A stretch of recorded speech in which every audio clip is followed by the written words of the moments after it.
163वां दिन पाक कलाम में से पढ़ेंगे ज़बूर 73 उसकी पहली आयत से लेकर 14वीं आयत तक।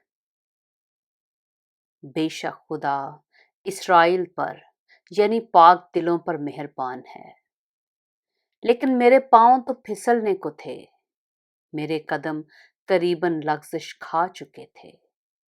क्योंकि जब मैं शरीरों की इकबालमंदी देखता तो मगरूरों पर हसद करता था, इसलिए कि उनकी मौत में जान कनी नहीं बल्कि उनकी कुव्वत बनी रहती है।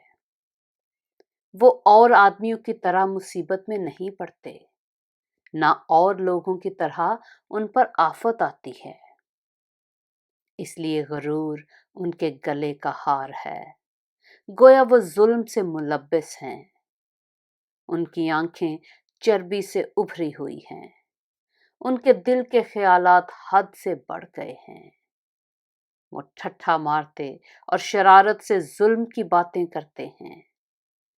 वो बड़ा बोल बोलते हैं, उनके मुंह आसमान पर हैं और उनकी जुबानें जमीन की सैर करती हैं। इसलिए उसके लोग इस तरफ रजू होते हैं और जी भर कर पीते हैं। वो कहते हैं, खुदा को कैसे मालूम है? क्या हक ताला को कुछ इल्म है? इन शरीरों को देखो, ये सदा चैन से रहते हुए दौलत बढ़ाते हैं।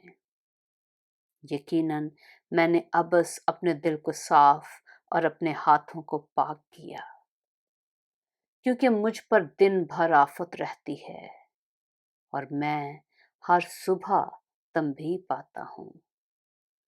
पाक कलाम के पढ़े और सुने जाने पर खुदावंद की बरकत हो।